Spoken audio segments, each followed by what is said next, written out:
आज हम लोग मेंस से रिलेटेड मतलब 67th और साथ ही साथ 68 और 69 भी, क्योंकि सबका कैलेंडर जारी हो चुका है, तो उससे रिलेटेड जो पॉलिटी का सेक्शन होता है जीएस पेपर 2 का सेक्शन 1, तो उसमें हम लोग राज्यपाल वाला टॉपिक हम लोग पूरा क्लियर करेंगे कि किस प्रकार से राज्यपाल से अगर रिलेटेड कोई भी क्वेश्चन आए या अभी तक जितने भी प्रश्न आए हैं तो उसके आंसर किस प्रकार लिखे जा सकते हैं।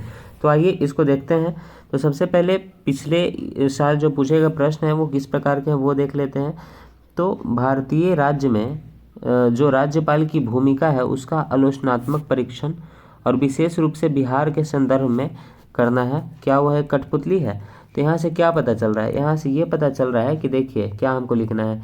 यहाँ से लिखना है कि राज्यपाल की भूमिका का आलोचनात्मक परीक्षण करने का ये मतलब हुआ कि आपको एक तरफ इसके क्या क्या कार्य हैं, यानी कि क्या क्या इसके कार्य हैं, क्या क्या इसकी शक्तियाँ हैं वो लिख देना है, और दूसरा तरफ इसकी वास्तविक स्थिति क्या है, यानी कि जिस प्रकार इनको जो शक्तियाँ प्राप्त है क्या वो सही में इनका वास्तविक शक्तियाँ हैं, क्या वो सच में इनका उपयोग वैसे कर पाते हैं जिस रूप से इनको प्राप्त है, तो वहीं पे लिख रहा है, यानी कि इनका शक्तियों को और साथ ही साथ इनका जो वास्तविक स्थिति है वर्तमान में वो लिखना है, और लास्ट में बताना है कि क्या वह एक कठपुतली है, और साथ ही साथ बिहार के संदर्भ में भी बताना है कि बिहार में राज्यपाल की भूमिका क्या है। प्रीवियस ईयर में हम अगर देखेंगे और क्वेश्चन तो और भी हमें कंफर्म यहाँ से हो जाएगा। ठीक है, देखिए अब यहाँ से पूछा है 60 से 62 बीपीएससी में कि बिहार की राजनीति में राज्यपाल की शक्तियाँ तथा वास्तविक स्थिति का वर्णन कीजिए। सेम पिछले वाला क्वेश्चन है। ठीक है, कि बिहार के संदर्भ में बताना है कि राज्यपाल की जो शक्तियाँ हैं, यानी कि एक तरफ उनकी शक्तियों का वर्णन कर देना है, शक्तियाँ क्या क्या है, और दूसरी तरफ उनका क्या करना है कि उनका वास्तविक स्थिति कि क्या सचमुच उतना पावरफुल है उनका पोस्ट, तो वो भी लिख देना है। ठीक है, और लास्ट में कंक्लूजन लिख देना है। तो आगे हम लोग देखेंगे कि किस प्रकार से आंसर राइटिंग का मतलब कि अच्छे से करेंगे। फिर यहाँ पे देख लेते हैं कि राज्यपाल की शक्ति तथा उनके कार्य, बिहार में इसकी भूमिका का वर्णन कीजिए। देखिए 2012 में एक क्वेश्चन आया था, और एक और क्वेश्चन आया है कि भारत में किसी राज्य के राज्यपाल की शक्तियाँ तथा उनकी स्थिति का परीक्षण कीजिए। यानी कि चारों जो क्वेश्चन है वो सिमिलर ही हैं। ये 39th बीपीएससी में 1993 में क्वेश्चन पूछा गया है। तो देखिए किसी भी क्वेश्चन को लिखने से पहले ना उसका सबसे पहले ऐसे लिख लेंगे हम वहाँ पे क्या, इंट्रोडक्शन वाला पार्ट। तो इंट्रोडक्शन वाले पार्ट में वहाँ पे लिख देंगे राज्यपाल के बारे में कि राज्यपाल इस अनुच्छेद के तहत आते हैं, ये जो होते हैं संवैधानिक प्रमुख होते हैं राज्य स्तर पर, तो ये सब सारा लिख देंगे। उसके बाद मेन बॉडी पे आएंगे बीच में, जो ये क्वेश्चन पूछ रहा है कि राज्यपाल की शक्तियाँ, तो शक्तियों का वर्णन कर देंगे कि शक्तियाँ कौन कौन सी है, कार्यकारी शक्तियाँ, विधायी शक्तियाँ, वित्तीय शक्तियाँ, और उसके साथ ही साथ उनकी वास्तविक स्थिति क्या है ये उसके बारे में लिख देंगे।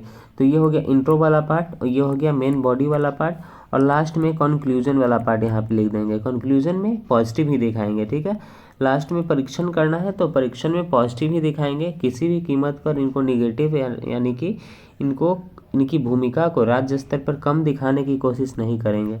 तो आइए हम लोग चलते हैं, इनको अब अच्छे से पढ़ लेते हैं। तो हम लोग सारे क्वेश्चन को यहाँ पे कवर किया है कि राज्यपाल की सही में राज्यपाल की जो शक्ति है वो क्या है, वास्तविक स्थिति क्या है, इनकी बिहार में भूमिका क्या है, इनके क्या क्या कार्य हैं, तथा राज्यपाल की भूमिका संबंधी जो जो हाल फिलहाल में या जो पुराने समय में भी जो विवाद उभरे हैं तो वो किस प्रकार के विवाद रहे हैं। तो राज्यपाल संबंधित इतनी चीज़ों को हम लोग देखेंगे। तो सबसे पहले इंट्रो पार्ट में हम लोग लिखेंगे कि राज्यपाल राज्य का एक कार्यकारी प्रमुख या संवैधानिक मुखिया होता है। भारतीय संविधान के अनुच्छेद 153 के तहत प्रत्येक राज्य के लिए एक राज्यपाल का प्रावधान किया गया है। ठीक है, तो यहाँ से ये इसका इंट्रो वाला पार्ट हो गया कि राज्यपाल का जो मतलब एक बेसिक जो इंट्रोडक्शन दे सकते हैं यहाँ पे स्टार्टिंग में दे सकते हैं। तो राज्यपाल से संबंधित अगर कोई भी प्रश्न है तो वहाँ पे ये इंट्रोडक्शन दे सकते हैं कि राज्यपाल जो होता है राज्य का कार्यकारी प्रमुख होता है, और या संवैधानिक मुखिया भी उसको बोल सकते हैं, और साथ ही साथ भारतीय संविधान के अनुच्छेद 153 में जो है वो प्रत्येक राज्य के लिए एक राज्यपाल का प्रावधान किया गया है। यहाँ ये अनुच्छेद भी दे दिए तो थोड़ा सा और अच्छा लगा। तो अब देखते हैं कि राज्यपाल के कार्य एवं शक्तियाँ। तो कार्य एवं शक्तियाँ को हम लोग 5 भाग में विभाजित कर देते हैं। कार्यकारी शक्तियाँ, विधायी शक्तियाँ, वित्तीय शक्तियाँ, न्यायिक शक्तियाँ तथा विवेकाधीन शक्तियाँ। ठीक है, तो ऐसे याद अगर करिएगा उनकी शक्तियों को अगर डिवाइड करके कि उनकी शक्तियाँ को हम बांट देते हैं कार्यकारी शक्तियों में, विधायी शक्तियों में, वित्तीय शक्तियाँ, न्यायिक शक्तियाँ तथा विवेकाधीन शक्तियाँ, तो ऐसे आपको याद हो जाएगा। तो कार्यकारी शक्तियाँ में हम लोग देखते हैं कि जितने भी मतलब कि एक तो नियुक्ति से, देखिए नियुक्ति से जितने भी होते हैं, नियुक्ति और यहाँ भी नियुक्ति, तो नियुक्ति संबंधी जितने भी चीज़ें होती हैं ना वो कार्यकारी शक्तियाँ में आती है। और उसके साथ ही साथ देखिए यहाँ पे लिखा हुआ कि राज्य सरकार के सभी कार्य औपचारिक रूप से राज्यपाल के नाम पे होते हैं, ये भी उनकी कार्यकारी शक्तियाँ हो गई। ठीक है, राज्यपाल मुख्यमंत्री तथा अन्य सभी मंत्रियों की नियुक्ति करते हैं। ठीक है, ये भी उनकी नियुक्ति वाला तो कार्यकारी में होगा ही। राज्य के महाधिवक्ता, राज्य लोक सेवा आयोग के अध्यक्ष, राज्य निर्वाचन आयुक्त जैसे महत्वपूर्ण संवैधानिक पदों पर व्यक्तियों की जो नियुक्ति होती है वो राज्यपाल के द्वारा ही होती है। तो ये भी हो गया उनकी कार्यकारी शक्तियाँ। वह राष्ट्रपति से राष्ट्रपति शासन की सिफारिश करते हैं। ठीक है, राष्ट्रपति से राष्ट्रपति शासन की सिफारिश भी कौन करते हैं? राज्यपाल करते हैं। ठीक है, और ये किस अनुच्छेद के तहत करते हैं? 365 के तहत करते हैं। और बताइए कि ये जो मुख्यमंत्री तथा अन्य मंत्रियों को जो नियुक्ति करते हैं वो अनुच्छेद 164 के तहत करते हैं। यहाँ पे अनुच्छेद अगर हम दे दें कि अनुच्छेद 164 के तहत जो होता है राज्यपाल वो मुख्यमंत्री तथा अन्य सभी मंत्रियों की नियुक्ति करते हैं, तो यहाँ पे थोड़ा सा और अच्छा लगेगा कि अनुच्छेद भी यहाँ पे ब्रैकेट में लिख दिए हैं। ठीक है, तो ये कार्यकारी शक्तियाँ हो गई। ठीक है, उसके बाद लिख देंगे कि राज्य महाधिवक्ता, राज्य लोक सेवा आयोग के अध्यक्ष, राज्य निर्वाचन आयुक्त जैसे महत्वपूर्ण संवैधानिक पद जो होते हैं उस पे जो होते हैं नियुक्ति राज्यपाल के द्वारा ही की जाती है, या तो राज्य लोक सेवा आयोग के जो अध्यक्ष तो यहाँ पे हो ही गया। ठीक है, और राष्ट्रपति से राष्ट्रपति शासन का सिफारिश करता है, आर्टिकल 356 के तहत राष्ट्रपति शासन। ठीक है, तो ऐसे हम कर देंगे।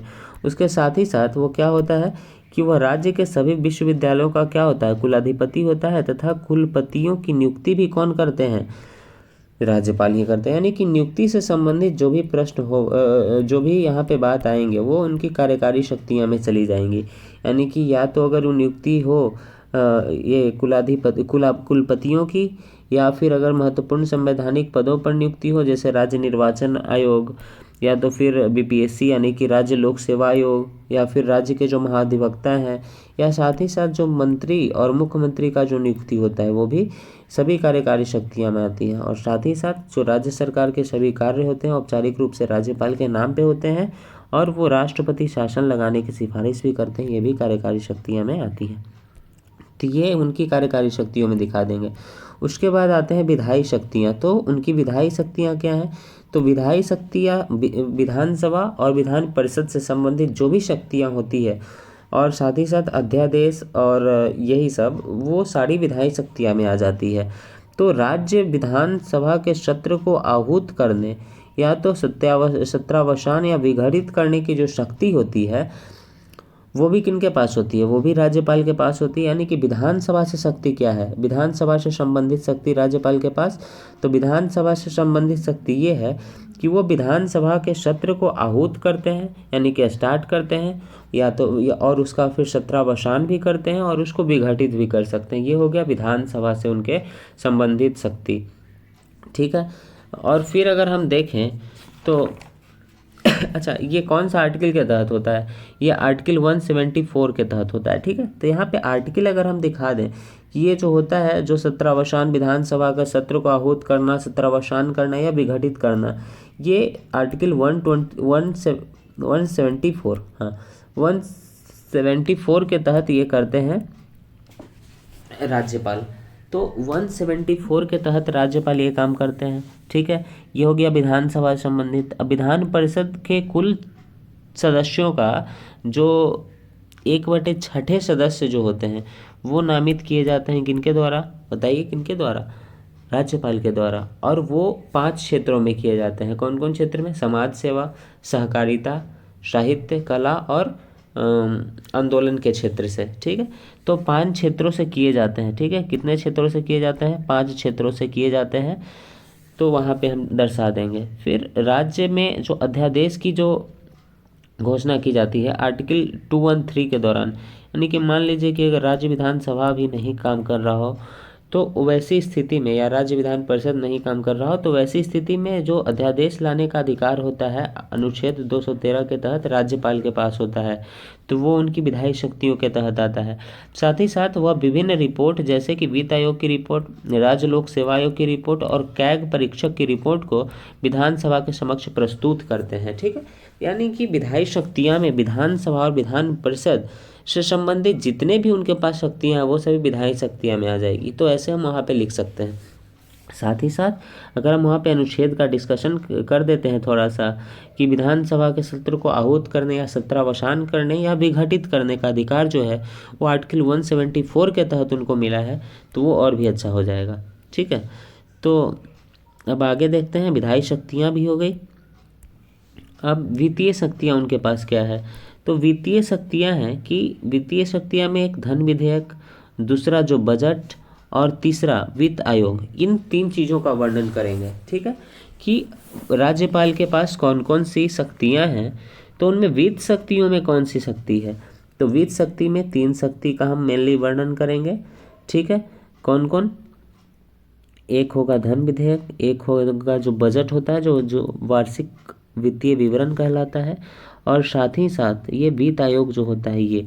तो हम लिखेंगे कि वित्तीय शक्ति में कि धन विधेयकों को उनकी पूर्व सहमति के पश्चात ही राज्य विधानसभा में पेश किया जाता है, यानी कि राज्य विधानसभा में धन विधेयक को अगर प्रस्तुत करना है तो उसके लिए राज्यपाल की जो सहमति है वो अनिवार्य होती है। ये यहाँ पे उनकी वित्तीय शक्ति को दर्शाता है। साथ ही साथ राज्यपाल ही सुनिश्चित करते हैं कि वार्षिक वित्तीय विवरण यानी कि जो राज्य का बजट है वो विधानमंडल के सामने रखा जाए, तो ये उनकी वित्तीय शक्तियाँ को दर्शाती है। और साथ ही साथ पंचायत तथा नगर पालिका में वित्तीय स्थिति की हर 5 वर्ष के बाद समीक्षा के लिए राज्यपाल जो होता है वो क्या करता है, वित्त आयोग का गठन करता है, और वित्त आयोग का गठन आर्टिकल 280 के तहत आता है। ठीक है, तो यहाँ से वो हम लोग लिख देंगे। ठीक है, तो यानी कि वित्तीय शक्ति के तहत कौन कौन चीज़ को लिखेंगे, एक तो धन विधेयक वाले चीज़ को, कि धन विधेयक को अगर प्रस्तुत करना है राज्य विधानसभा में पेश करना है तो उसके लिए सहमति जरूरी है किनकी, राज्यपाल की। फिर क्या है कि राज्यपाल ही बोलते हैं कि जो वार्षिक वित्तीय विवरण है यानी कि राज्य का जो बजट है वो विधानमंडल के सामने रखा जाए, और साथ ही साथ ये जो वित्त आयोग का जो गठन होता है हर 5 वर्ष पे पंचायत तथा नगर पालिका की वित्तीय स्थिति की समीक्षा के लिए, कि आखिर पंचायतों तथा नगर पालिकाओं की वित्तीय स्थिति ठीक है कि नहीं, तो हर 5 वर्षों पर जो वित्त आयोग आर्टिकल 280 के तहत गठन किया जाता है तो वो राज्यपाल के द्वारा ही किया जाता है। ठीक है, तो ये हो गया वित्तीय शक्तियाँ। अब हम लोग आते हैं न्यायिक शक्तियाँ। तो न्यायिक शक्तियाँ में हम लोग आएंगे तो देखेंगे कि दंड का लघुकरण तथा कुछ मामलों में क्षमादान की शक्ति भी इनको प्राप्त है। ठीक है, साथ ही साथ जो जिला न्यायाधीश की नियुक्ति, स्थानांतरण तथा प्रोन्नति जो होती है वो किनके द्वारा होती है बताइए, राज्यपाल के द्वारा होती है, तो ये उनकी न्यायिक शक्तियाँ हो गई। ठीक, तो यहाँ से ये हो गया। अब हम लोग देखें साथ ही साथ इनका जो वीटो पावर होता है ये न्यायिक शक्तियाँ में नहीं आएगा, ये एक अलग शक्ति है, लेकिन ये जो वीटो पावर वाली शक्ति है वो भी राज्यपाल की एक महत्वपूर्ण स्थिति को दर्शाता है, तो ये भी उनकी शक्ति में ही आएगा। अब देखिए यहाँ पे विवेकाधीन शक्तियाँ कुछ होती है कि आखिर वो अपने स्व विवेक के आधार पे भी जो होता है कि कुछ निर्णय को ले पाते हैं। तो राज्य में विधानसभा चुनाव के बाद त्रिशंकु विधानसभा अगर हो जाए तो राज्यपाल जो है अपने विवेक के आधार पर वह मुख्यमंत्री पद की शपथ दिला सकते हैं। ठीक है, ऐसी स्थिति होती है कि मान लीजिए त्रिशंकु विधानसभा हो गई। ठीक है, जैसे यहाँ पे 243 विधानसभा सीट्स है। अब मान लीजिए कि यहाँ भी जैसा अगर देखिएगा तो जेडीयू, आरजेडी और बीजेपी कभी अकेले सरकार नहीं बना सकती है। तो त्रिशंकु विधानसभा मान लीजिए ये तीनों अकेले लड़े और तीनों के पास किसी के पास बहुमत ही ना आए, तो वैसी स्थिति में ये राज्यपाल जो होते हैं वो अपने विवेक के आधार पर मुख्यमंत्री की शपथ दिला सकते हैं, वो यहाँ पे बोला गया है। ठीक है, और विश्वास मत हासिल न करने पर राज्यपाल मंत्री परिषद को बर्खास्त भी कर सकते हैं। ठीक है, और मंत्री परिषद के अल्पमत की स्थिति में राज्य विधानसभा को अपने विवेक के आधार पर राज्यपाल विघटित भी कर सकते हैं। ठीक है, तो ये हो गया उनकी क्या स्व विवेकाधीन, यानी कि अपने विवेक के आधार पे उनकी क्या क्या शक्तियां हैं वो। तो हम लोगों ने सब चीज़ों को बारी बारी से देखा। अब हम लोग देखते हैं कि आखिर उनकी वास्तविक स्थिति क्या है। हमने तो उनकी सारी शक्तियों को जान लिया कि आखिर राज्यपाल के पास बहुत सारी शक्तियां हैं, लेकिन उनकी वास्तविक स्थिति जो है वो क्या है। तो हम लोग देखते हैं कि राज्यों के सभी कार्यकारी कार्य औपचारिक रूप से तो राज्यपाल के नाम पर होते हैं, परंतु वास्तविक स्थिति में इन कार्यों का निष्पादन मुख्यमंत्री जी के द्वारा किया जाता है। ठीक है, तो ये तो जग जाहिर है कि राज्यपाल जो है वो सिर्फ, देखिए ऐसे कहना तो नहीं चाहिए, लेकिन राज्यपाल एक क्वेश्चन भी आता है कि यह स्टाम्प है, मुहर है, तो वही वाली बात राज्यपाल और राष्ट्रपति की सिचुएशन में तो होती है, लेकिन ऐसा कहा नहीं जाएगा क्योंकि उनके पास संवैधानिक रूप से तो अधिकार है ही और संवैधानिक रूप से उनके पास पावर है ही।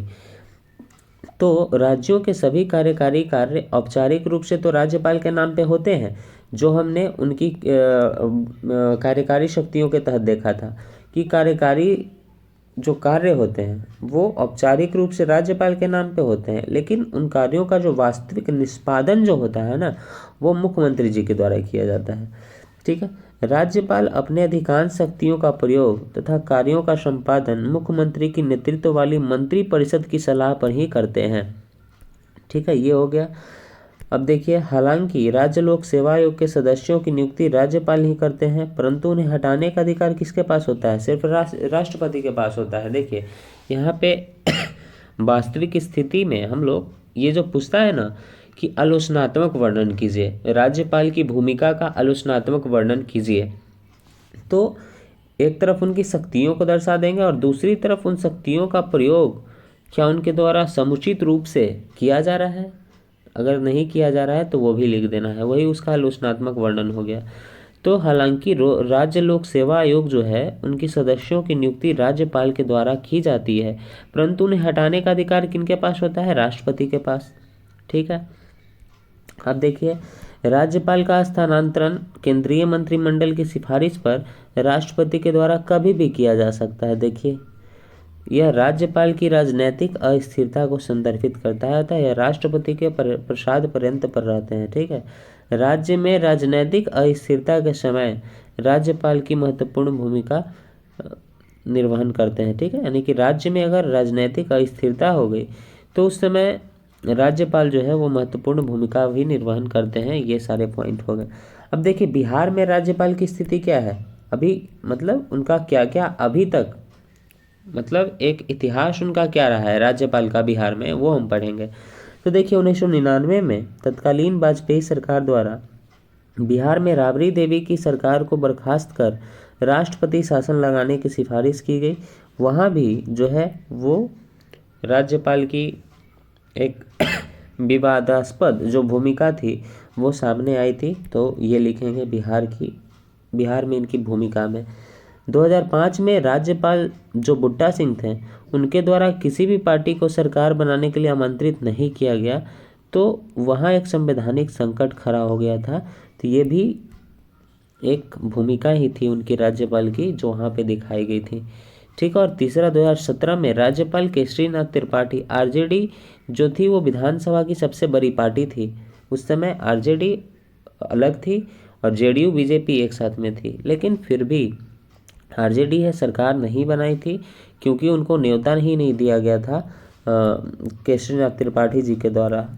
ठीक है, तो वहाँ भी कुछ विवाद वाले मुद्दे सामने आए थे। ठीक है, अब देखिए कि पूछी आयोग 2010 के सिफारिश के अनुसार राज्य विधायिका के द्वारा भी राज्यपाल पर महाभियोग चलाने का प्रावधान संविधान में शामिल किया जाना चाहिए। यह पूछी आयोग की रिपोर्ट थी, तो वो अपना सिफारिश किया था अपने रिपोर्ट में कि राज्य की जो विधायिका है यानी विधानसभा और विधान परिषद जो है उसके द्वारा राज्यपाल पर महाभियोग चलाने का प्रावधान संविधान में शामिल किया जाना चाहिए। साथ ही साथ राज्यपाल की नियुक्ति में संबंधित राज्य के राज्य प्रमुख की भी राय ली जानी चाहिए। ऐसा ये पूछी आयोग का सिफारिश था कि राज्यपाल की नियुक्ति अगर राज्य में हम कर रहे हैं तो वहाँ के संबंधित जो मुख्यमंत्री हैं उनका जो है वहाँ पे राय जरूरी हो जाता है, ऐसा पूछी आयोग का मानना था। अब देखिए राज्यपाल की भूमिका क्या है भाई, और इससे संबंधित जो विवाद है, तो देखिए विवाद क्या है इससे संबंधित, तो केंद्र सरकार द्वारा सत्ता का दुरुपयोग हम देखते हैं। जैसे हाल ही में अगर बंगाल चुनाव का अगर बात करें आप, तो बंगाल चुनाव में भी देखा गया था कि जो सत्ता पक्ष के जो ममता बनर्जी की सरकार थी, ममता बनर्जी ने लगातार ही अपने वहाँ के जो राज्यपाल थे उन पे हमेशा ही आरोप लगाने का काम किया था कि ये केंद्र सरकार के एजेंट के रूप में काम करते हैं, ऐसा, ठीक है। और एक कठपुतली शासक होने का, यानी कि केंद्र का कठपुतली होने का इन पे इल्ज़ाम भी लगता है, और साथ ही साथ शक्ति का अनुचित उपयोग का भी इल्ज़ाम कभी कभी एक बहुत बड़ा विवाद का मुद्दा बन जाता है। जैसे कि आर्टिकल 356 का यूज करके वो राष्ट्रपति शासन लगाने के लिए राष्ट्रपति से प्रावधान करते हैं। अगर हाल ही की बात करें तो हाल में केरल में जो राज्यपाल वहाँ के आरिफ मोहम्मद खान हैं और सत्तारूढ़ दल के बीच में असीमित गतिरोध देखने को मिला था। तो ये कुछ विवाद के एग्जाम्पल्स हैं जो हाल फिलहाल में या ऐतिहासिक घटनाएं भी जो हैं इसमें शामिल हैं। तो यहाँ से हमने बहुत चीज़ों को देखा समझा। तो हम अब यहाँ से सारे प्रश्नों को ही उत्तर दे सकते हैं। जिस प्रकार से देखिए कि राज्यपाल की शक्ति तथा उसकी स्थिति, तो शक्ति क्या है यहाँ से हम दे देंगे कार्यकारी शक्तियाँ, विधायी शक्तियाँ, वित्तीय शक्तियाँ, स्वविवेक की शक्तियाँ और न्यायिक शक्तियाँ। इस प्रकार से हम लोग दे देंगे कि शक्तियाँ कौन कौन सी है जो हमने नीचे पढ़ा है। और उसके साथ ही साथ उसकी वास्तविक स्थिति का परीक्षण भी अगर करना है तो हम लिख देंगे कि ठीक है, वास्तविक स्थिति उनकी ये है कि वो तो उनको कार्यकारी प्रमुख माना जाता है, लेकिन इनका निष्पादन जो है कार्यों को कौन करते हैं, मुख्यमंत्री करते हैं, ठीक है। इनका स्थानांतरण कभी भी किया जा सकता है मंत्रिमंडल की सिफारिश पर, ठीक है। और ये एक राजनीतिक अस्थिरता मतलब पैदा कर देते हैं, ये भी इनकी वास्तविक स्थिति का एक अबूझ पहलू है। साथ ही साथ जो लोकसेवा आयोग में ये सदस्यों को नियुक्ति तो कर सकते हैं लेकिन ये हटा नहीं सकते हैं। ये सारे जो हैं उनकी स्थितियों को के एक दूसरे पक्ष को दर्शाता है, और ये शक्तियाँ उनकी मतलब कि पावर को दर्शाता है। तो यहाँ से हम ये क्वेश्चन लिख सकते हैं।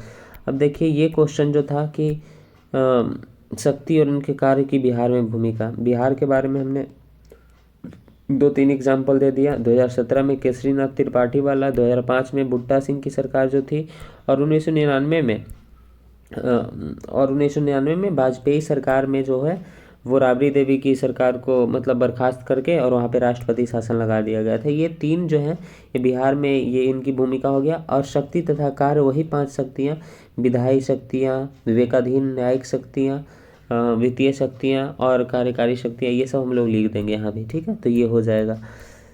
फिर वहाँ यही चीज़ है कि राज्यपाल की शक्ति तथा वास्तविक स्थिति, फिर वही बात।